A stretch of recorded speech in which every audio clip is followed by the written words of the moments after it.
The Valkyrie Imperial fleet appeared in Earth's orbit on an ordinary Tuesday morning.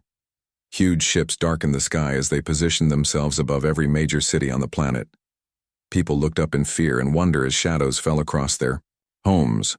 Admiral Haranthek stood on the command bridge of his flagship, the Dominant Will. He was the pride of the Valkyrie, with gray-scaled skin and 6 eyes that could see into spectrums humans could not imagine. His species had conquered over 1,000 worlds across the galaxy. Earth would be just one more. "Scan complete, Admiral," said his second-in-command. "The humans have primitive defenses. Their weapons cannot harm our ships." Haranthek's clicked, his mandibles in what passed for a smile among his kind. "As expected, begin the standard approach. Let them see our power." The Valkyrie ships released small drones that descended toward major cities. Each drone projected massive screens in the sky showing the same message in all Earth languages. "We are the Valkyrie Empire. We claim this world. Surrender now or face destruction." Deep beneath the Rocky Mountains in North America, the Earth Defense Council gathered in an emergency meeting. The underground bunker buzzed with activity as military leaders from all nations tried to make sense of what was happening. General Alan Pierce walked into the main command room. He was 62 years old with gray hair and a face lined from years of difficult decisions.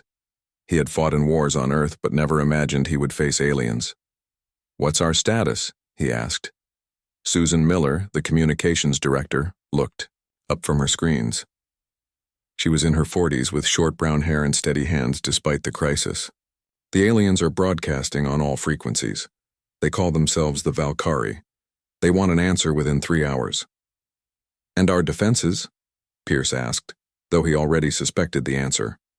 "Our missiles can't reach their altitude," said Defense Secretary William Duncan. "Fighter jets that approached their ships lost all power and crashed. We have nothing that can touch them." President Olivia Wright entered the room and everyone stood. She was tall with dark skin and eyes that showed both intelligence and compassion. Today, those eyes held something else: determination. "Please, sit," she said. "Do we have any information about these Valkyrie?" Dr. Frank Cooper, head of the recently formed Extraterrestrial Intelligence Agency, stepped forward with a tablet. "We've been monitoring deep space transmissions for years. The Valkyrie are mentioned often. They control a vast empire of at least 17 conquered species." "And what happens to those conquered species?" President Wright asked.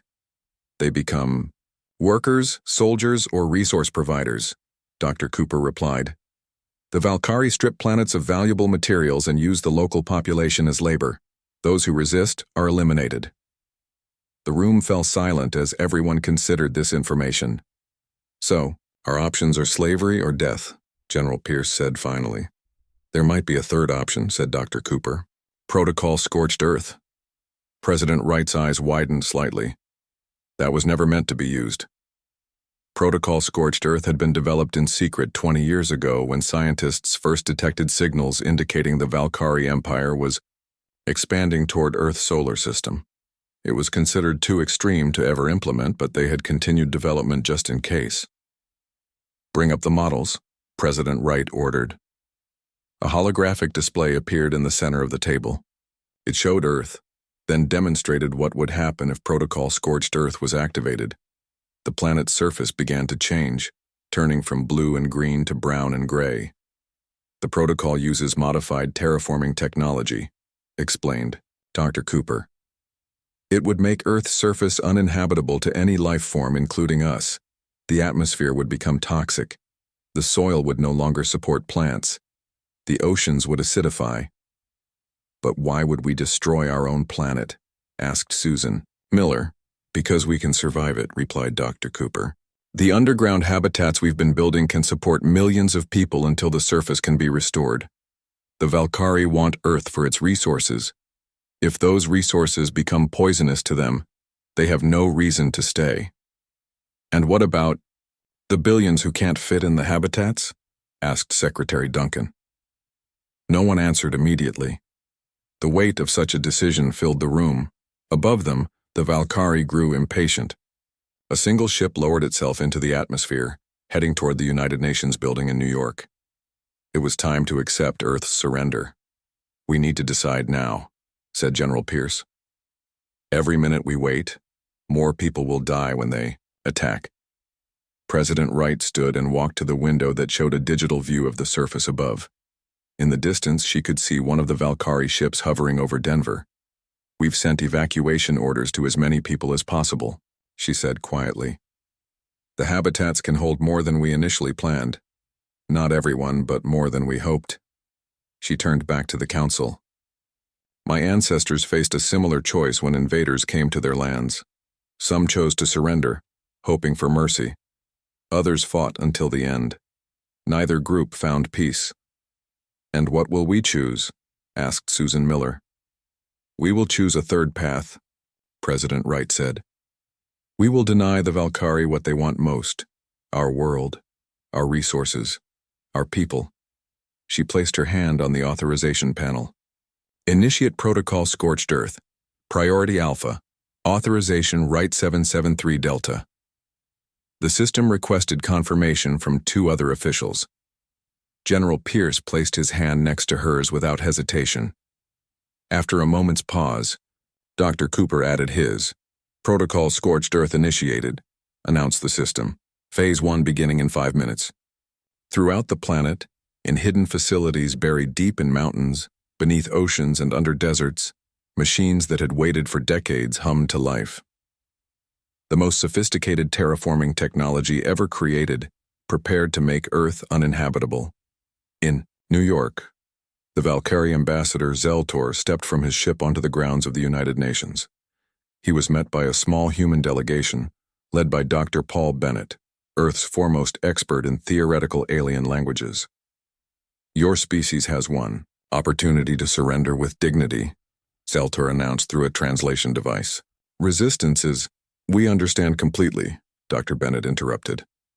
His voice was calm despite knowing what was about to happen. "However, we have a message for your emperor." Zeltor's multiple eyes blinked in confusion. This was not how surrender ceremonies were supposed to proceed. "Humans don't kneel," Bennett said. In the sky behind him, strange clouds began to form as the first phase of Protocol Scorched Earth began. "And if we can't have our world, neither will you." Lieutenant Commander John Rivera of the North American Defense Force stood in an underground facility beneath the Nevada desert. He watched as red warning lights flashed across the command center. Technicians rushed between stations, their faces showing a mix of fear and resolve. "All systems are ready, sir," said Sergeant Allison Carter. She was young but capable, with steady hands that never shook even in crisis. "Atmospheric processors are online." Rivera nodded slowly. He had hoped. This day would never come. For 15 years he had worked on Protocol Scorched Earth, believing it was just a precaution. Now it was humanity's last hope. "Are those really the orders, sir?" Carter asked quietly, her finger hovering over the activation console. "Confirmed through all secure channels," Rivera replied. He looked at the screen showing the Valkyrie ships in orbit. "They want us to kneel. We're going to show them what happens when you corner humans." Carter pressed her palm against the scanner. A series of locks disengaged, revealing a final authorization. Key. Rivera inserted his command card and turned it. The system hummed to life. "Phase 2 initiated," announced the computer. "Atmospheric composition changes beginning in designated zones." Across the planet, in similar hidden facilities, the same scene played out. Humanity had prepared for this day since they first detected signals from the Valkyrie Empire decades ago. Hidden from public knowledge, a network of bunkers, food production, systems, and air purification plants had been built to sustain millions of people underground. Not everyone could be saved. That knowledge weighed heavily on everyone involved. In orbit, Admiral Haranthex received troubling reports from his science officer. The Valkyrie had expected a simple conquest, perhaps some token resistance before the inevitable surrender. Instead, sensors detected strange energy signatures all over the planet. "What are these readings?" Haranthex demanded, pointing at the display that showed unusual activity across Earth's surface. "Unknown, Admiral. replied the science officer. The humans appear to be activating some kind of planetary-scale technology. Our database has no record of such capabilities from their species. Is it a weapon? Asked Hranthex, mandibles clicking. In irritation? Not directly, said the science officer, but environmental sensors show rapid changes in atmospheric composition beginning in several regions. The Admiral stared at the view screen showing the blue planet below. Send ground forces to investigate. I want answers. Valkyrie dropships descended toward major cities around the world. They expected to find frightened humans cowering in shelters. Instead, they found mostly empty streets. Millions of people had disappeared in the days before the alien arrival, moving to the underground habitats in an evacuation so secret that even most world governments didn't know the full extent of it. The Valkyrie soldiers moved through New York, Beijing, London, and other major cities with weapons ready. Their environmental suits protected them from the planet's natural atmosphere, which their species found mildly toxic. In Moscow, a squad of Valkyrie troops approached the Kremlin. Their leader, Commander Zexavur, noticed something strange. His helmet sensors showed increasing levels of unknown compounds in the air. Control, we're detecting atmospheric anomalies, he reported to the ship above. Request analysis. Before a response came, one of his soldiers collapsed, then another. Their environmental suits began flashing warnings. Emergency evacuation, Zexavur ordered. Something is attacking our suit filters. Similar reports came from Valkyrie forces worldwide. The air itself seemed to be turning against them. Compounds never before seen on any conquered world were appearing in Earth's atmosphere, specifically harmful to Valkyrie biology. In Cheyenne Mountain, Director Nicole Grant monitored the progress of Protocol Scorched Earth. The former environmental scientists now controlled the most devastating terraforming technology ever created. All sectors reporting successful deployment, said her assistant, Kyle Ramirez. He pointed to a global map showing the spread of atmospheric changes. First stage, compounds are exceeding expected dispersal rates. Grant nodded. Activate the ocean processors, begin stage 2. Across Earth's oceans, hidden facilities released engineered algae that began rapidly multiplying. These organisms produced acids that would gradually change the chemical balance of the seas, making them hostile to most forms of life. What about evacuation progress? Grant asked, turning to a different screen. 62% of designated civilians have reached the habitats, Ramirez replied. The rest? His voice trailed off. Grant closed her eyes briefly. The weight of billions of lives rested on her shoulders. We knew the cost when we designed this protocol. Continue monitoring. In orbit, the Valkyrie ambassador Zeltor rushed back to the flagship after his failed acceptance of Earth's surrender. His breathing was labored despite his protective gear. The humans have done something to their planet, he reported to Admiral Hranthex. Our troops are facing biological attacks from the environment itself. Hranthex's 6 eyes narrowed as he studied the new data. How is this possible? Our intelligence indicated no such defensive capabilities. They hid it well, Zeltor said. And there's more. Before I left, their representative said something disturbing. If we can't have our world, neither will you. The Admiral turned to his science officer. Explain these readings. The humans appear to be deliberately poisoning their own planet, the science officer replied, disbelief evident in his voice. The atmospheric changes are accelerating. The oceans are showing increased acidity. Even the soil composition is being altered at the molecular level. This defies all logic, Hranthex muttered. No species has ever chosen planetary suicide over submission. The changes seem specifically designed to target our biology, continued the science officer. The compounds are particularly harmful to our respiratory systems. Hranthex stared at the view screen showing Earth below. The blue planet still looked peaceful from orbit, but sensors revealed the truth. It was becoming a death trap for the Valkyrie. Order all ground forces to evacuate immediately, he commanded. Prepare the fleet for orbital bombardment. We will punish this defiance. As Valkyrie ships positioned themselves for attack, New alerts sounded on the flagship's bridge. "Admiral, we're detecting massive energy signatures from the planet's surface," reported the weapons officer. "They appear to be activating some kind of defense system." Before Haranthex could respond, beams of concentrated energy shot up from hidden facilities on Earth. 3 Valkyrie ships exploded in brilliant flashes of light. "Impossible!" Haranthex roared. "Their technology level cannot—" Another blast rocked the flagship, cutting off his words. The humans had hidden more than terraforming technology. They had weapons capable of reaching orbit, carefully concealed, until they were needed. In the underground command center, President Wright watched the exchange on the monitors. General Pierce stood beside her, his face grim but determined. "Phase 3 is ready," he said quietly. "Once we activate it, there's no going back. Earth's surface will become uninhabitable for at least a decade."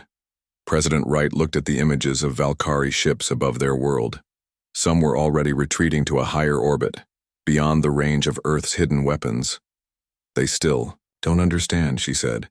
"They thought we would choose slavery over death, but we chose a third option." She entered the final command code.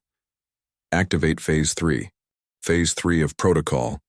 Scorched Earth began with a rumble that shook the planet. Deep beneath the surface, massive machines activated. These devices had been placed near Earth's tectonic plates over decades of secret work.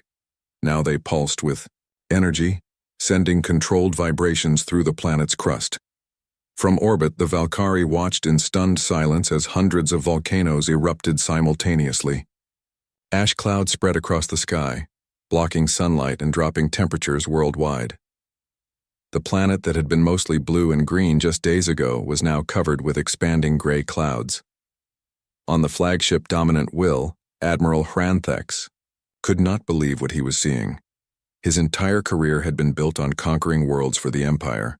In all his years, he had never encountered a species that would destroy their own planet rather than submit. "Status report," he demanded, his voice sharp with frustration. "The humans have triggered massive geological events across their planet," reported his science officer. "Volcanic activity has increased by 8,000%. Atmosphere is filling with particulates that will block their sun." "They're creating a volcanic winter," said the tactical officer.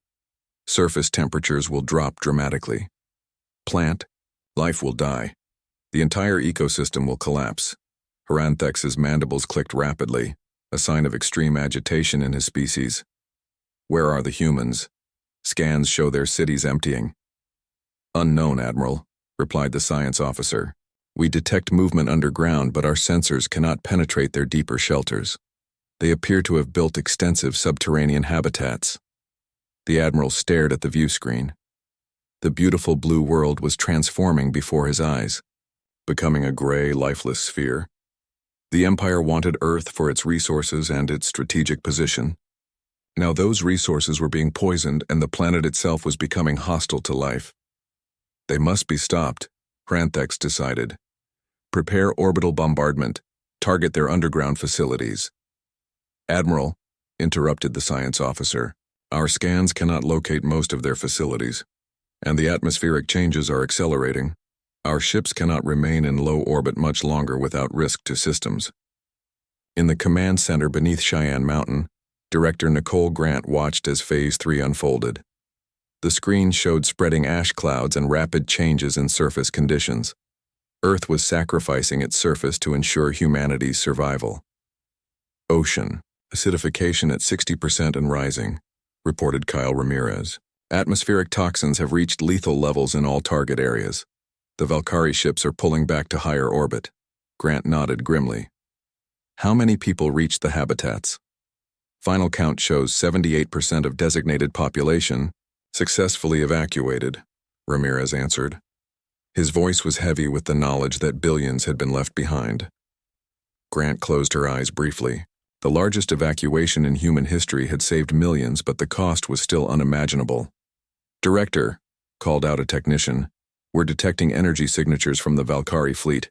They appear to be preparing weapons." "They're going to bombard us," Grant said.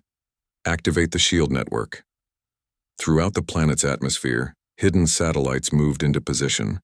They had been disguised as space junk or small research stations. Now they revealed their true purpose, generating an energy field that surrounded Earth. The first Valkyrie energy blasts struck the shield and dissipated. More followed, but none penetrated the defensive barrier. President Olivia Wright watched. From a different command center, deep beneath the Appalachian Mountains, General Pierce stood beside her, his face illuminated by the glow of monitors showing Earth's transformation. "The shield is holding," Pierce said, "but we can't maintain it forever. Eventually, they'll find a way through." "We don't need forever," replied Wright. "Just long enough for word to spread." On another screen, they could see transmissions being sent from Earth to the stars. These messages contained detailed plans for the technology Earth had developed, both the terraforming weapons and the survival habitats. They were being broadcast to every known world under Valkyrie control. The message was simple. "We chose death over slavery. You can choose freedom." In a different section of the underground network, Dr. Paul Bennett worked with a team of scientists and engineers. They monitored the communications being sent to the stars. Transmissions confirmed received on 12 Valkyrie-controlled worlds, reported a communications specialist. The encryption should prevent the Empire from blocking them. Bennett nodded. "Make sure the technical specifications go through. They'll need everything if they're going to stand a chance." He turned to look at another screen showing the surface conditions. Earth was dying by human hands. Its oceans were turning acidic. Its atmosphere was becoming toxic. Its soil could no longer support plant life. But deep underground, humanity would survive. In orbit, Admiral Hranthex faced a decision. His fleet continued to bombard Earth's energy shield without success. Meanwhile, the planet below continued its self-destruction. "Admiral," said his communications officer, "we're detecting unauthorized transmissions from Earth to our colony worlds." Hranthex felt a chill run through his body. "What kind of transmissions?" "Technical data, weapons specifications, information about the technology they're using to destroy their world." The Admiral understood immediately. This wasn't just about Earth refusing to surrender. The humans were spreading their defiance to other worlds. They were showing the Empire's subjects that resistance was possible. "We must report to the Emperor," Hranthex decided. "This threat is beyond our mission parameters." He gave the order to cease bombardment. The flagship prepared to jump to faster-than-light travel to bring word to the Valkyrie homeworld. Before they left, Hranthex sent one final message to Earth. "You have doomed your world for nothing. The Empire will remember this defiance." Thurside. Response came quickly. It was voice only from President Wright herself. "We haven't doomed our world, Admiral. We've saved it from you. And we haven't just saved Earth. We've given hope to every world you've enslaved." As the Valkyrie fleet retreated to higher orbit, preparing to leave the solar system, Earth continued its transformation. The few humans who remained on the surface had already perished. But in the underground habitats, millions survived.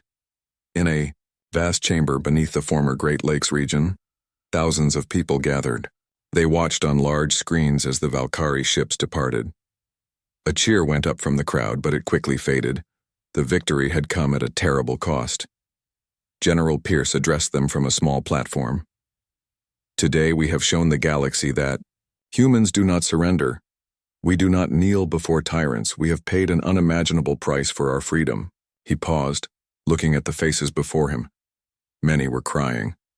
All had lost loved ones who couldn't reach the habitats in time. "But we are not finished," Pierce continued. "Earth will heal. We have the technology to reverse what we've done. It will take years, perhaps decades, but we will reclaim our world, and we will never again face the threat of alien conquest, because today we have shown the stars what happens when you threaten humanity."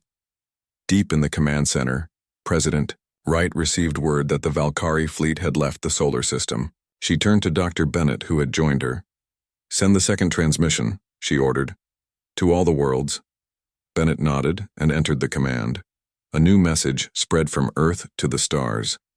This one contained not weapons plans, but the specifications for the underground habitats and the technology that would, eventually, restore a dead world to life. 6 months passed since the Valkyrie fleet left Earth's orbit. The planet's surface had changed completely. Where once there were blue oceans and green forests, now gray ash covered everything. The skies remained dark with volcanic clouds. Temperatures had dropped to freezing levels even at the equator. No plant or animal could survive on the surface without special protection, but deep underground, humanity lived on. The Alpha habitat, largest of the underground shelters, stretched for miles beneath what was once the American Midwest. It housed over 2 million people in a network of connected chambers. Artificial lighting mimicked the daily cycle of the sun. Hydroponic farms provided food. Recycling systems kept the air and water clean.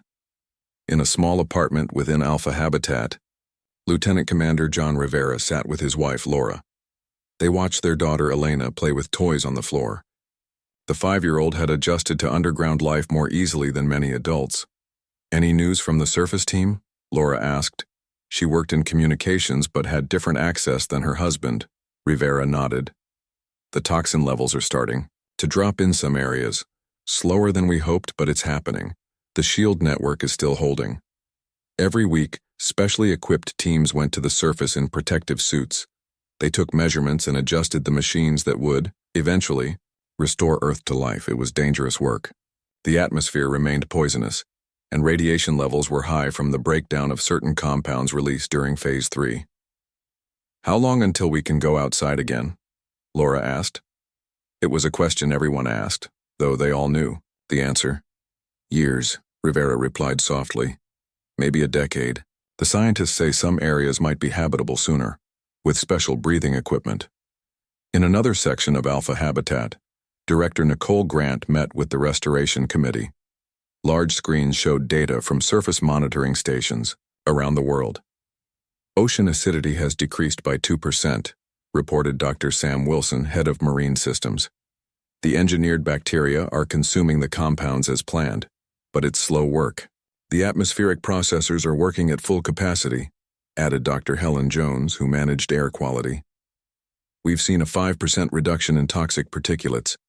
The volcanic ash is settling faster than expected, which helps." Grant nodded, studying the numbers. "What about the soil?" "That's our biggest challenge," said Dr. Wilson. "The molecular changes are proving difficult to reverse. We may need to adjust our approach." The committee continued discussing technical details. Their job was enormous: to undo the damage they had deliberately caused to their own planet. The technology had worked even better than expected at making Earth uninhabitable. Now they faced the harder task of bringing it back to life. Meanwhile, across the galaxy, news of Earth's defiance spread rapidly. The Valkyrie tried to control information, but the encrypted broadcasts from Earth had reached too many worlds. The technical specifications for both the destructive and protective technologies were copied and shared among resistance groups. On the Valkyrie homeworld, Emperor Zolthar received Admiral Hranthex in the Grand Palace. The Emperor's chamber was designed to intimidate, with high ceilings and guards positioned at every entrance. The Emperor himself was larger than most Valkyrie, with 8 eyes instead of the usual 6, a sign of royal breeding. "Explain again," Zolthar demanded, "how a primitive species managed to drive away our most powerful fleet." Hranthex lowered his head in submission. "The humans chose to destroy their own planet rather than submit to imperial rule. They had prepared for our arrival for decades: hidden weapons, protective shelters, and planetary-scale terraforming technology. They made their world poison to us." "One world is nothing," said the Emperor dismissively. "The Empire spans thousands of star systems." "There is more, Your Majesty," Hranthex continued reluctantly.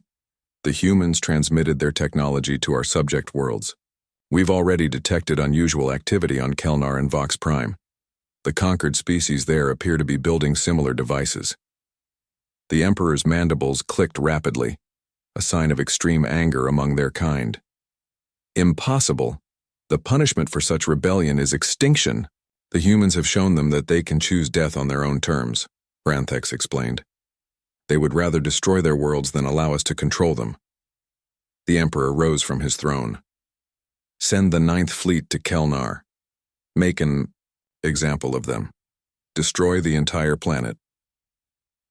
Back on Earth, in a secure communication center within the beta habitat beneath the former European continent, Dr. Paul Bennett monitored transmissions from space.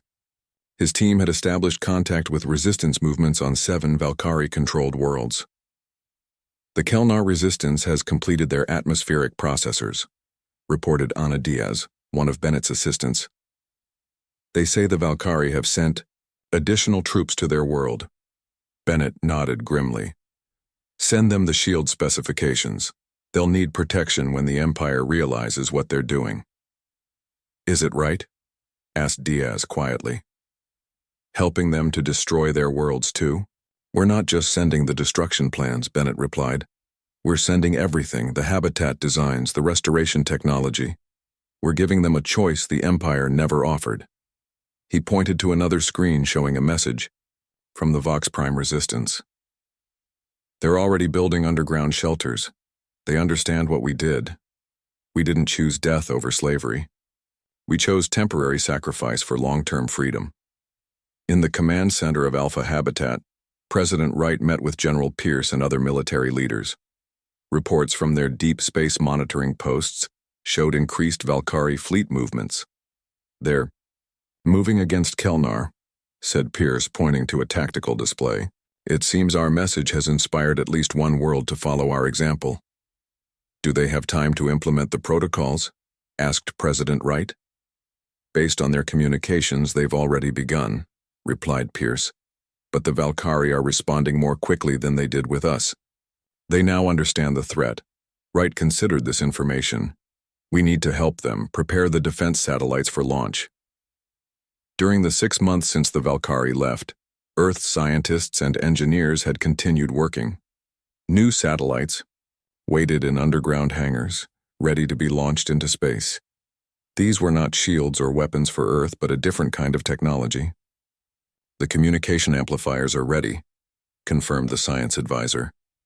Once in orbit, they can boost signals across thousands of light years. We can coordinate resistance efforts across the entire empire. President Wright nodded. Launch as soon as possible, and prepare a message for all resistance movements. Tell them they are not alone. 3 days later, a series of rockets launched from hardened silos across Earth's surface. Each carried a satellite designed to create an interstellar communication network that the Valkyrie could not easily destroy or block. As the satellites deployed in orbit, Dr. Bennett prepared a broadcast to be sent across the galaxy. The message appeared on screens throughout all human habitats before it was transmitted to the stars. To all beings held under Valkyrie control, you are not alone. Earth stands with you. We have shown that resistance is possible. The Empire believes that all species will choose life over freedom. We have proven them wrong. Together we can create a galaxy where no species kneels before tyrants. Today, Earth. Tomorrow, all worlds. In the Kelnar system, the Valkyrie 9th Fleet arrived to find a planet already changing. The atmosphere had begun to turn poisonous to Valkyrie biology. The oceans showed signs of chemical alteration. The Kelnar people had implemented Earth's protocols with remarkable speed. The fleet commander ordered immediate bombardment, but was met with a protective shield identical to Earth's. The Kelnar resistance had built everything the humans had, sent them and more. When the commander sent troops to the surface, they found cities empty. The Kelnar had gone underground, just as humans had done. And like humans, they had left a message. We no longer fear death. We fear only living as slaves. Kelnar is now poison to you. Leave our world or die with it. 5 years passed since Earth first defied the Valkyrie Empire. What began as one planet's desperate stand had grown into a galaxy-wide rebellion. 12 formerly enslaved worlds had successfully followed Earth's example, making their planets temporarily uninhabitable to drive away the Valkyrie. Others had found different ways to resist. Using the shield technology and weapons plans Earth had shared, the mighty Valkyrie Empire was in crisis. For the first time in its 1,000-year history, it faced worlds that refused to be conquered. On the Valkyrie homeworld, Emperor Zolthar called an emergency meeting of his war council. The Grand Chamber, once a place of confident planning for new conquests, now felt tense with fear. "The situation has become unacceptable," Zolthar said, his voice sharp with anger. 12 worlds lost. Rebellions spreading on 20 more. How has this happened? Admiral Hranthex, who had witnessed Earth's defiance firsthand, spoke carefully. "The humans changed everything, Your Majesty. They showed other species that surrender is not the only option." "Then we must crush them completely," said General Kravzar, commander of the ground forces. "Destroy Earth so thoroughly that no trace remains. Make it an example." "We have tried," replied Hranthex.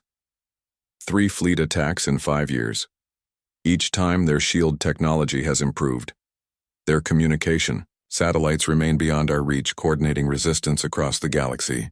The Emperor's mandibles clicked rapidly. "Find a way. I want Earth eliminated." Meanwhile, on Earth itself, the process of healing had begun. In certain regions, the atmosphere had cleared enough for humans to visit the surface with only breathing masks rather than full protective suits. The oceans showed decreasing acidity levels. Some hardy plants, specially engineered to survive the harsh conditions, had been planted as the first step in rebuilding ecosystems. In Alpha Habitat, now often called simply Alpha City, President Olivia Wright prepared to address the people. Though eligible for re-election twice, she had chosen to serve only one additional term. Today would be her final speech as president. The vast central chamber of Alpha City could hold 10,000 people. Today it was filled beyond capacity, with thousands more watching on screens throughout the Habitat network. Wright stepped to the podium, her face showing the years of stress, but also determination. 5 years ago, she began, humanity made a choice that many thought was madness. We chose to destroy our world's surface rather than surrender to tyranny. We chose a difficult path to freedom rather than an easy path to slavery. She paused, looking at the crowd. Many were crying silently. The cost was beyond measure. Billions lost. Our beautiful planet scarred almost beyond recognition. Yet today, I can tell you that their sacrifice was not in vain. Screens behind her showed images from the surface. Green plants growing in specially prepared soil. Clear blue sky visible in some regions where the volcanic ash had finally settled and been cleared. Teams of workers in lightweight protective gear planting trees. Earth is healing, Wright continued. Faster than our most optimistic predictions. The restoration technology is working. Within another 5 years, some regions will be habitable, without protective gear. Within a decade, we may begin building surface settlements again. The crowd cheered at this news. Many had doubted they would live to see the surface restored. "But our greatest achievement is not the healing of our world," said Wright. "It is the fire of freedom we have ignited across the galaxy." The screens changed to show messages and images from other worlds that had joined the rebellion against the Valkyrie. The Kelnar with their crystal cities now rebuilt underground. The winged Avari, who had adapted Earth's atmospheric processors to their gas, giant planet. The aquatic Merendi, who had modified the ocean acidification technology to drive the Valkyrie from their water world. 12 worlds have followed our example, Wright said proudly. 20 more are fighting for freedom in other ways. The Valkyrie Empire, which had never known defeat in 1,000 years, now struggles to maintain control of its remaining territories. She stepped away from the podium, moving closer to the edge of the stage to speak more directly to her people. "I did not want to be the president who ordered our world's surface destroyed. That decision will haunt me until my dying day. But I am proud to be the president who helped ensure that humans would never kneel before any empire. And I am humbled to see how our sacrifice has inspired others to stand for their own freedom." In a secure room adjacent to the main chamber, General Alan Pierce watched with Dr. Paul Bennett and Director Nicole Grant. The three of them had been key architects of both Earth's destruction and its ongoing restoration. "She doesn't mention the Valkyrie fleet approaching our system," Pierce said quietly. "There's no need to worry, people," replied Grant. The new shield network will hold. Bennett nodded in agreement. And our latest intelligence suggests division. Within the Empire, many Valkyrie question whether continuing this war is worth the cost. On a screen nearby, they could see real-time data from their deep space monitoring systems. A Valkyrie battle group had entered the outer solar system. It was smaller than previous attack forces, suggesting the Empire's resources were indeed stretched thin by the spreading rebellion. "Launch the interceptors," ordered Pierce. Earth had rebuilt its defenses over the past 5 years, with improvements based on technology shared by other rebellious worlds. Small, automated ships waited in underground hangars for just such an occasion. As President Wright concluded her speech to thunderous applause, hundreds of defensive ships launched from silos across Earth's surface. They would meet the Valkyrie well beyond the moon's orbit, ensuring the battle stayed far from the healing planet. In her private quarters after the speech, Wright met with her successor, President-elect Daniel Martinez. He was younger, born after Yue's first contact with the Valkyrie, part of the generation that had grown up preparing for the conflict. "The latest reports from the Resistance Network are encouraging," Martinez said. "The Valkyrie have completely withdrawn from the Proxima sector. 3 more worlds have declared independence." Wright nodded, looking at a small plant growing in a container by her window. It was a simple oak sapling grown from seeds preserved before the destruction. When it was strong enough, it would be planted on the surface as part of the restoration. "We never expected to start a galactic revolution," she said softly. "We just wanted to remain free." "That's why it worked," replied Martinez. "The Valkyrie couldn't understand a species willing to destroy their own world for freedom. It was beyond their comprehension. And now? Now they're beginning to understand that their empire was built on a false assumption, that all species will choose survival over freedom. We proved them wrong." Wright touched a leaf on the small oak. "In time, forests will grow again. Our children or grandchildren will walk on the surface without masks. Earth will heal." "And the galaxy?" She smiled slightly. "The galaxy is already healing. The Empire is collapsing system by system, not because we destroyed them, but because we showed others they could be defied. Above them, beyond the miles of rock that protected Alpha City, Earth's defensive ships engaged the Valkyrie fleet, but unlike previous battles, this one ended quickly. After a brief exchange of fire, the Valkyrie ships retreated. In orbit, a final message came from the Valkyrie commander. "The Emperor offers terms for a cessation of hostilities." Earth's response, sent by the new president with the approval of the old, was simple. "We accept no terms from empires, but we will speak with equals." The age of the Valkyrie Empire was ending. A new era was beginning, one where no species would kneel before another. And it had started with a single world that chose to burn rather than bow. Earth was healing. The galaxy was changing. And humanity stood tall among the stars, scorched but unbroken.